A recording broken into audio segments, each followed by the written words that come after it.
vulnerable in these communities?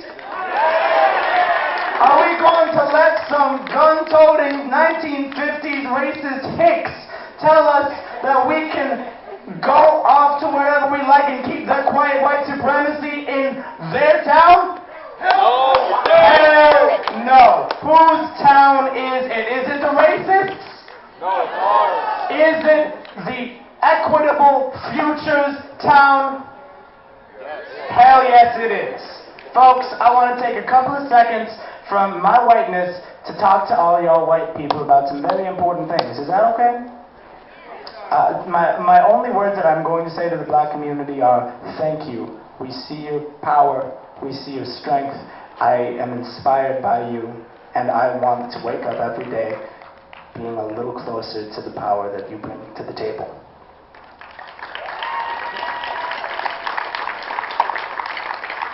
Today, we are in the midst of a crisis. A beautiful man named George Floyd was strangled to death for 9 minutes by the cold and heartless clutches of a killer cop named Derek Chauvin. I'm going to call him what he is. Beautiful, innocent people have been killed in their own homes. Breonna Taylor. In their sleep. In their cars, Philando Castile. Children, Tamir Rice. And women and men. And trans people, Tony McDowell, whose names we have come to honor. Today, thank you. Today, the hypocrisy of our very own townspeople about which protests are valid, the demand for haircuts and massages versus the right for an individual to live and to breathe. It is inexcusable. We have no excuse in this peaceful little town to let such poisonous and unpeaceful thoughts into our systems. Our peace comes not from the security of our supremacy. Our peace comes from the bird songs we are serenaded with in the morning, from the rushing waters of falls, rivers, and ponds we are graced with. This is where our peace comes from. And yet, the noise of the world around us, the noise of faraway pundits crying of chaos, the noise of authoritarian figureheads trying to kill and manipulate us to give up our peace and instead become lost in paranoia and hatred. We are being relentlessly bombarded with well-marketed propaganda from the wealthy, from the people wishing to control us with their power, those wishing to remain hidden in their ivory towers while the rest of us fight for scraps, convincing us to buckle under the weight of our fear and give our righteous power to brutal hierarchy. The pecking order, the totem pole, that which states that one life has more value than another, it's bullshit, everybody. That is the monster lurking within our peaceful town. That is the being estranging us from the peace that we have been given from God. And I'm here to say that this monster can no longer take shelter in this town.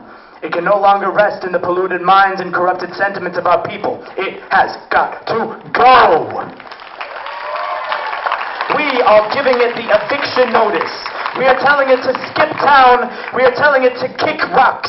It is time to have some very uncomfortable conversations with those who have become complacent to the cruelty, devaluation, murder, poverty, and desperate struggle of black and brown folks. This monster that has invaded our town, stolen our peace, and eaten our lunch, it exists, and it is well fed. It feeds itself from the vivid paranoid fears of what is not familiar in our town. It feasts on the tropes and distracted myths of white supremacy that have been forced down our throats for too long. It exists in the old and obsolete world that is shaken and crumbled to its core. It is based in the fears of a world that is no longer real. A world that time has made extinct. So my question for you today is, what must we do? This monster has created a disguise that looks like us. It is white. It drives a pickup truck, or a fancy car, a Mercedes-Benz, a Tesla. It tells vulgar jokes at the expense of our vulnerable, and it laughs at them. It quietly wishes harm and violence to what it is unused to. It is something that whispers in our ears that we are in mortal danger whenever we are in the presence of someone whose skin is darker than us. It has the face of your favorite television stars, and it speaks through the movies we've grown up with. It is a presence that exists to tell us that the words of a rich white man are to be trusted.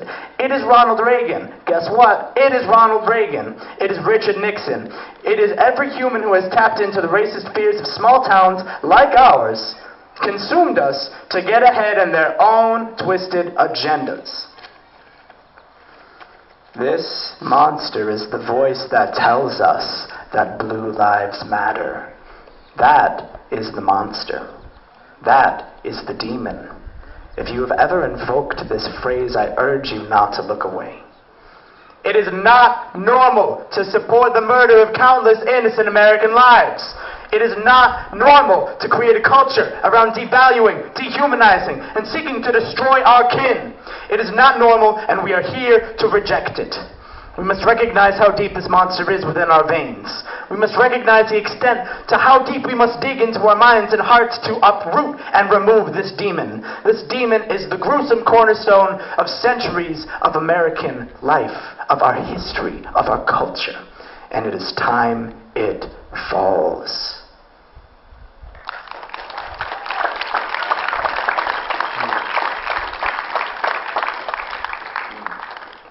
I see signs in Rutland that say Rutland strong.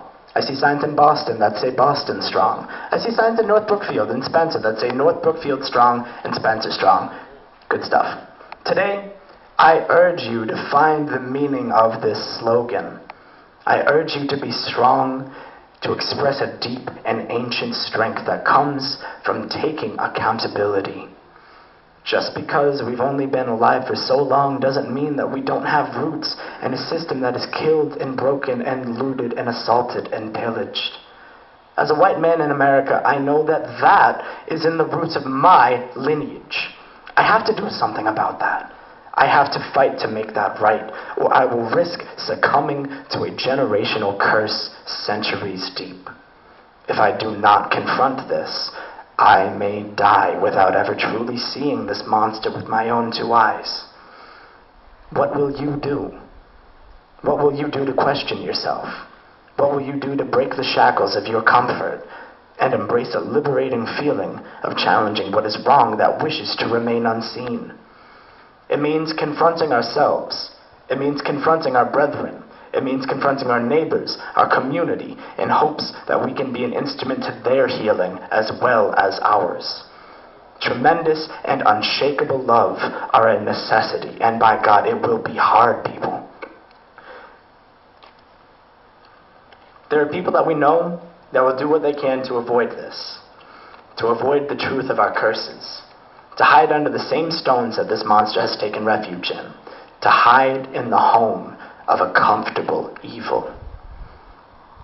Sometimes, good is what feels the most uncomfortable. Even now, I'm pretty uncomfortable, let's be real.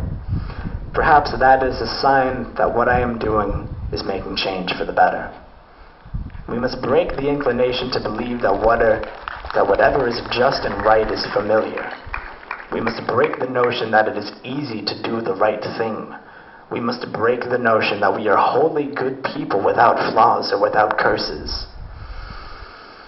Today, I ask my fellow white people to look into their hearts and earnestly ask themselves, where is my ugliness? Where are my flaws?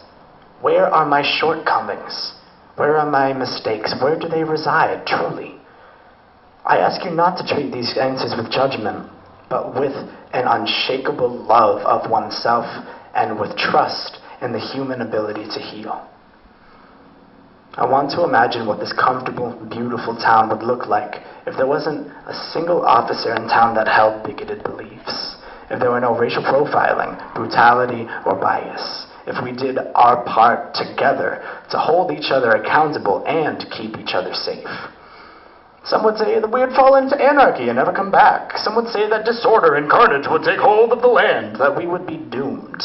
Some would feed into the exact same racialized fears that fuel the monster that we speak of together here.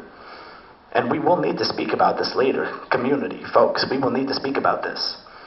Some will turn to their bigotry for solace and say, this is exactly why we need police the exact same way they are. And I say that ideology comes from a deep-rooted distrust of our fellow humans. I ask you to take a truly radical step to trust in the goodness of people, to see that you and I are deeply flawed, imperfect, scarred, haunted people, and to see all that and to trust them anyways. Black Lives Matter.